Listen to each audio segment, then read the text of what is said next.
السلام عليكم ورحمة الله وبركاته. ازيكم يا حبايبي؟ عاملين ايه؟ وحشتوني جدا جدا. ان شاء الله هنسمي بسم الله ونصلي على سيدنا محمد. اللهم صل وسلم وبارك على سيدنا محمد. بصوا حبايبي، انا هعمل طبق بطاطس واحد اهو لمحمد. حطيت له حتة بانيه، انا جبت ربع كيلو بانيه، حطيت له حتة اهي كبيرة، نقيت الحتة الكبيرة اللي فيهم حطيتها له في البطاطس عشان هو بيعشق البطاطس والرز. انا بقى ماليش نفسي للطبيخ، هعمل شويه لسان عصفور اهو.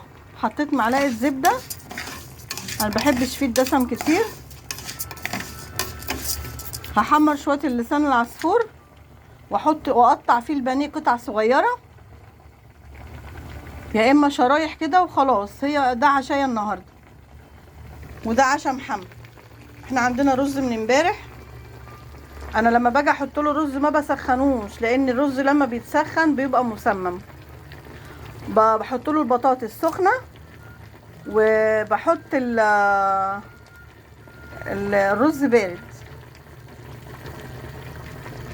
انتوا عارفين حاجه زي كده حبايبي؟ لما يكون عندكم شويه رز، يا اما تعملوا رز كل يوم على القد وجبه وجبه كده، يا اما ما تسخنوهوش. اما تيجي تقدميه ما تسخنوهوش، الطبيخ بس اللي يبقى سخن. ده شويه لسان العصفور اهم. اول ما يتحمروا ان شاء الله كبلهم عليهم الميه واحط لهم الماجي بتاعهم والملح. وده عشان النهارده ان شاء الله عشاء سهل وبسيط وهيخلص في 10 دقايق. انا البطاطس غسلتها وقطعتها حلقات صغيره لان هي البطاطس صغيره، والطماطم برضو قطعتها شرايح، وقطعت بصلايه صغيره خالص وحطيت حته البانيه. ده اكلنا النهارده ان شاء الله. لسان العصفور اهو يا حبايبي، خلاص اهو.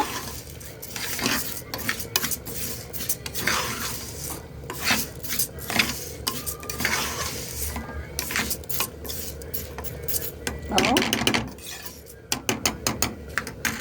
شويه كمان كده وارمي فيه بقى حتتين البانيه اهو يا حبايبي. حته البانيه اهي اهي.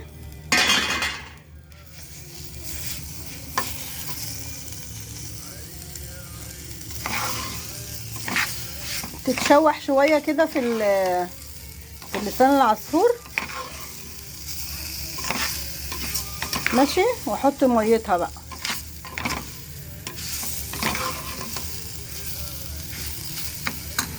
شويه وهرجع لكم. لسان العصفور اهو يا حبايبي، خلاص اهو.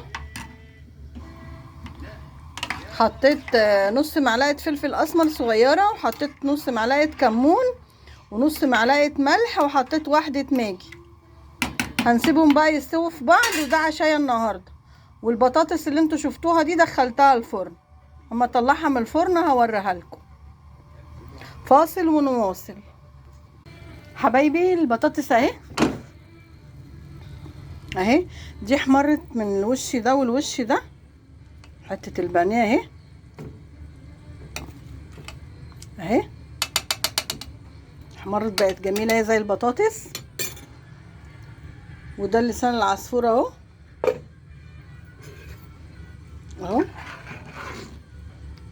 قطعت عليه بصلايه صغيره اهو. خلاص